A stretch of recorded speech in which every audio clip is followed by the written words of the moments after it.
The much awaited day has come, and the swearing in ceremony of President Trump is officially going to be tomorrow here in Washington, D.C.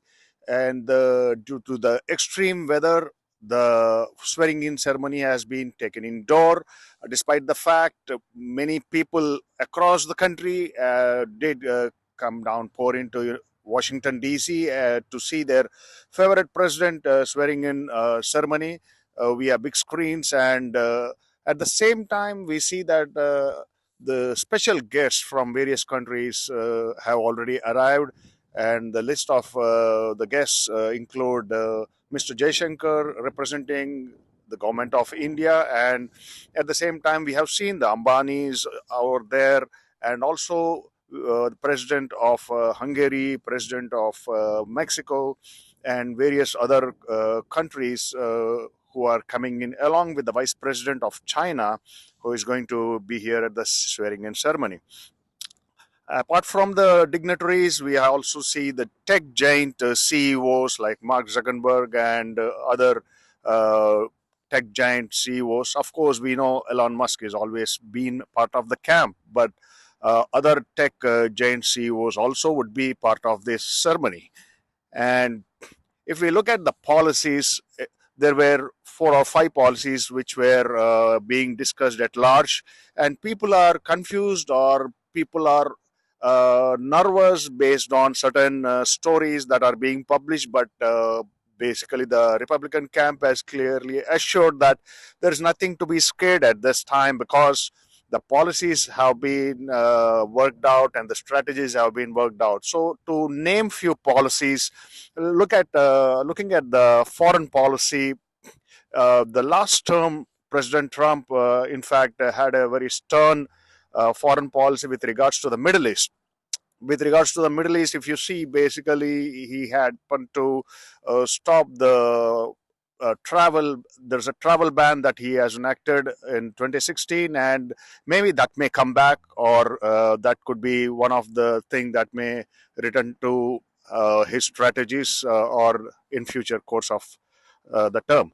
And at the same time, if we look at other foreign policies, the relationship with China's and the relationship with Russia, and the war zone in the Middle East versus the Russia and Ukraine. So he is pretty confident that he would be resolving with amicably with the dialogue, and he would ensure there is a peace and harmony, especially with Russia and Ukraine having that good relationship with Russia at this time. And similarly, looking at the Israel and Hamas, already there is a ceasefire in place. So he would definitely work on that part, is what the Republican camp is stating.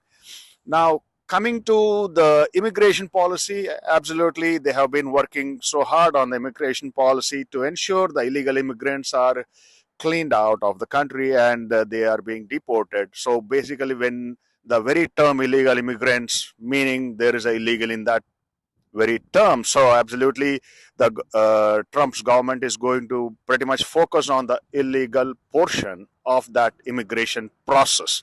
So this is not particularly focused only on the cross-border Mexico or either Canada side, but this is entirely cleaning up the system, and pretty much it could be from the student visas, where looking at the visa process, especially student visa is for studies, not for working part time or doing anything else, and that is something he is going to very much focus on that area.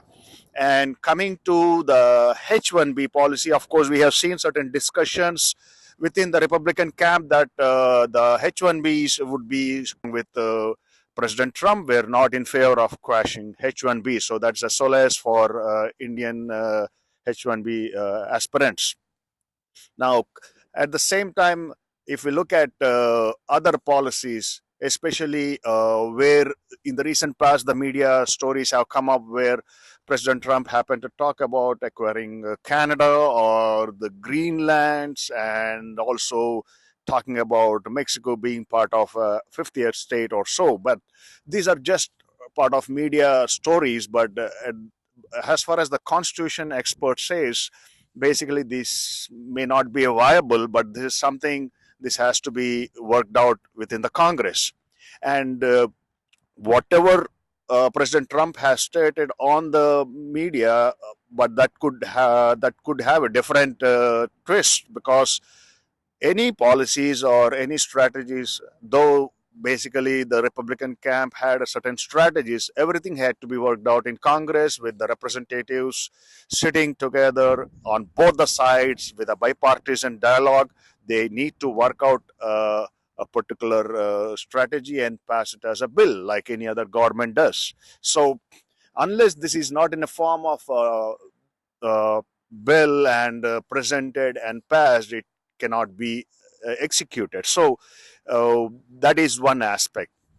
Of course, we know that President Trump had veto powers and he could do certain things, but here in United States, basically, according to the sources, the people say that there is nothing to be scared about, because we have seen President Trump's term in 2016, and most of the businesses are very much positive here, looking forward for Trump's tenure, because the economy would boost and give some uh, good uh, good exemptions, and on top of it, they would get some. I mean, the unemployment numbers would come down. That is one of the discussion that's going around. So that's something people are looking forward. So at the end of the day, if we look at overall big picture, Trump and Republicans are like more nationalistic. They have a nationalistic policies, and they pretty much work on the terms of the country first and the remaining rest. So when it comes to the country first meaning the country citizens first, and then the immigrations or the so-called are the next. So they would like to have the jobs created for the citizens first, and in that aspect, the strategies are being designed to ensure the citizens get their rights first before others get that. And it's the same thing with businesses as well. If you look at the business, from the imports and exports and other aspects, it would be we would see the same 2016 thing again. He would impose some taxes to ensure the production is happening more in United States of America than importing the goods from other countries. So all in all, we need to look forward and see how this goes, but people are in a great moods to welcome President Trump as the official president of United States of America, and they look forward for better and good for the United States of America. And in the coming times, we need to wait and see how this would turn around. But people here are wishing President Trump all the best, and a big ceremony is up there. So this is Venkat Mulukutla for TV9 from United States of America. Thank you.